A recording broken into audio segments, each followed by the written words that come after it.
Okay, so let's get started. We're going to be taking a look in this training module at working with our drive-by-wire throttle response tuning in our Gen 3 engine control module programming. So this is going to be applying to changing the pedal plate relationship so we can have a more linear feel closer to a cable-driven throttle body, or maybe we want to have a non-linear feel so we have more throttle response as we're driving around, let's say, in a street application. So there's reasons why we may want to change our pedal plate relationship. So we're going to go through some scenarios here and some data logs. I'm going to show you what you can change and what you can expect from your drive-by-wire throttle control in terms of that pedal plate relationship. So what I'm going to do right now is refer to the file that I already have open here in my VCM scanner software for 2022 Mach 1 demo test vehicle. And we have basic bolt-on mods on the vehicle. I've calibrated and tuned everything at this point. I'm interested in changing this pedal plate relationship so I can get a more linear pedal plate opening. So if I give the pedal, let's say 50% travel, my blade is opening 50%. Or if I give it 25% on my pedal, I'm getting 25 at the throttle blade.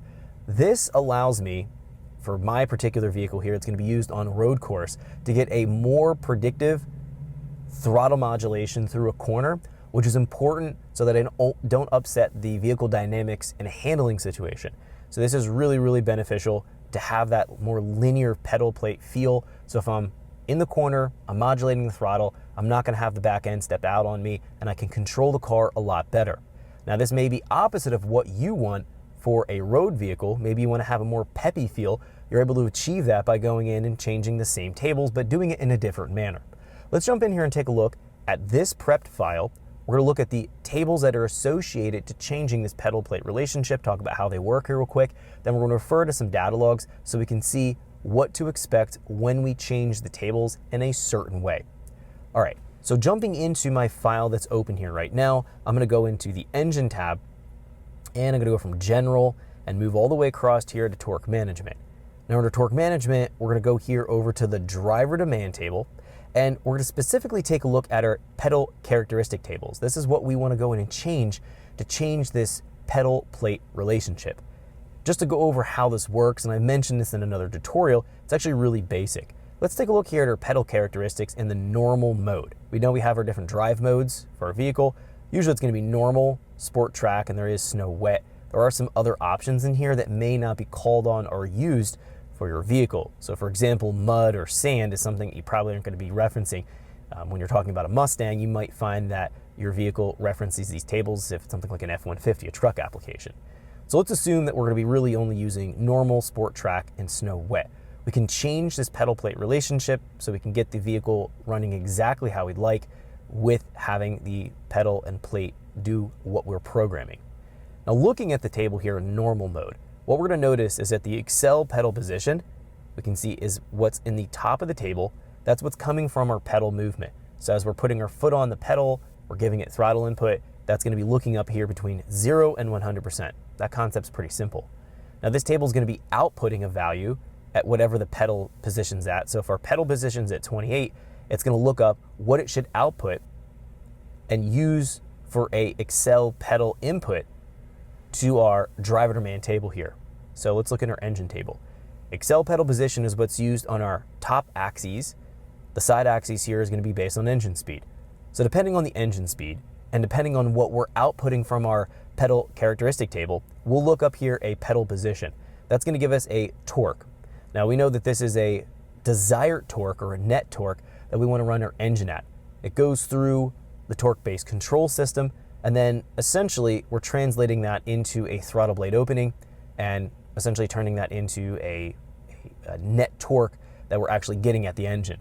So the system works based on having a requested amount of torque from our driver demand, and then what we get at the engine, which is going to be our engine brake torque. We should find that they're holding pretty much at a even relationship if the torque control system is working correctly. But we can change how much torque we're getting at a certain throttle blade opening by not editing our driver demand table here, but by editing our pedal characteristics. So you could go about this in two ways. One way, you could be more specific and just edit a certain RPM that you maybe want to dull down your throttle or increase your throttle response by simply increasing or decreasing your requested torque. The other option is just to use the pedal characteristic, which is going to be an overall change across all the RPM bands. Essentially, it's going to be just looking up the column differently here based on what you're doing with your foot on the actual pedal.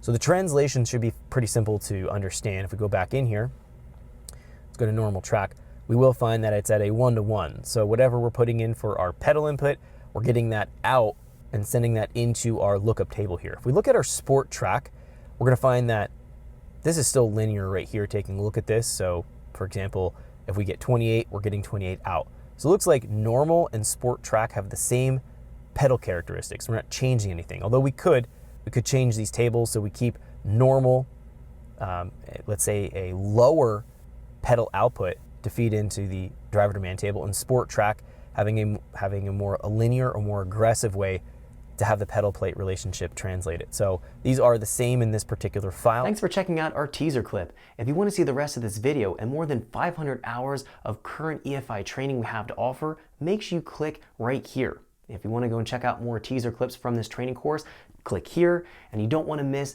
any of the videos we're going to be releasing on this channel, so make sure you subscribe and click here.